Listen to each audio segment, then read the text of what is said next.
안녕하십니까. 서울병원 성형외과의 조성태 과장입니다.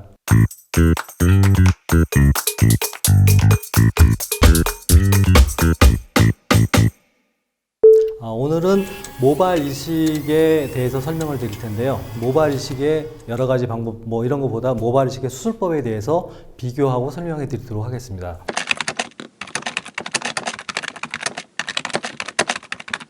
모발 이식의 수술은 결국 뒷머리에 있는 건강한 모발을 탈모되어 있는 앞머리 부분에 이식하는 방법입니다. 이식을 할 때 어떤 방법으로 하느냐에 따라서 수술법이 결정되는데요. 모발을 채취하는 부분에서 이것을 뒷머리 쪽에서 절개해서 피부와 모발을 잘라내서 이식하는 방법을 절개법이라고 하고, 뒷부분에서 모발을 이식할 때 모발을 한 개씩 뽑아내는 방법으로 하는 방법, 그게 비절개법이라고 합니다.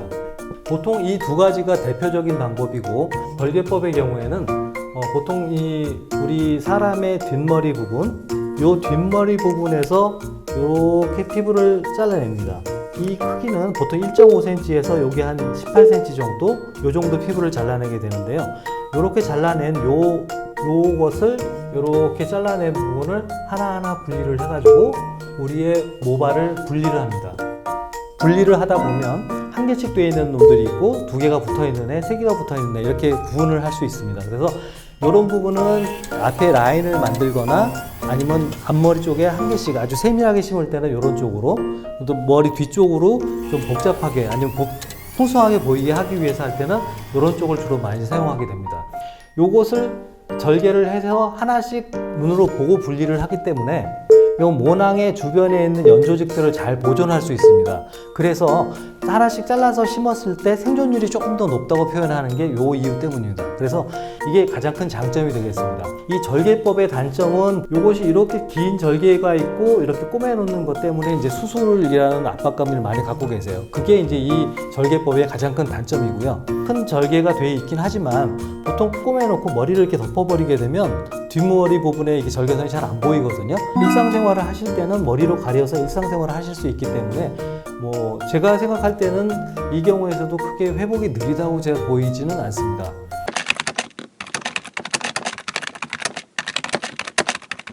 또 하나는 이제 비절개법이 있는데요.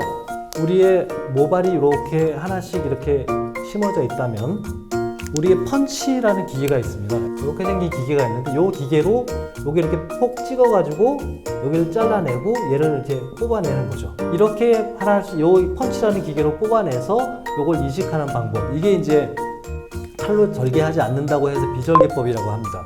이 방법은 이 부분을 절개를 하지 않기 때문에 소위 말해서 이 부분이 망가지는 게 적은 장점이 있는 대신에 요 펀치라고 하는 게 요거를 보통 사용하는 게 1mm에서 0.8mm 정도를 사용하게 되는데, 요걸 사용하다 보니 요 모발의 주변에 있는 연조직이 조금 손상을 받게 됩니다. 요 부분의 손상 때문에 모발이 이식했을 때 생존율이 조금 떨어진다고 설명을 합니다.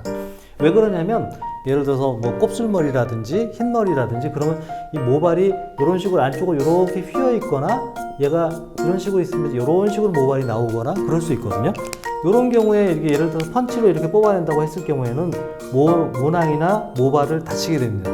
이 비절개법의 가장 큰 장점은 칼로 째지 않고 하나씩 뽑아낸다는 게 장점이고, 가장 큰 단점은 이런 모발을 뽑아낼 때 이 부분이 연조직이 손상돼서 생존율이 좀 떨어진다는 게 가장 큰 단점입니다. 최근에 발표되거나 최근에 좀 방법들은 이 두 개가 큰 차이가 점점 없어지고 있습니다.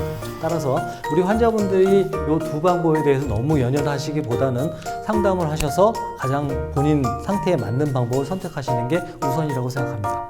지금까지 모발 이식 수술법에 대해서 간략히 설명드렸습니다. 또 다음번에 모발 이식에 대한 다른 방법을 가지고 또 찾아뵙겠습니다. 감사합니다.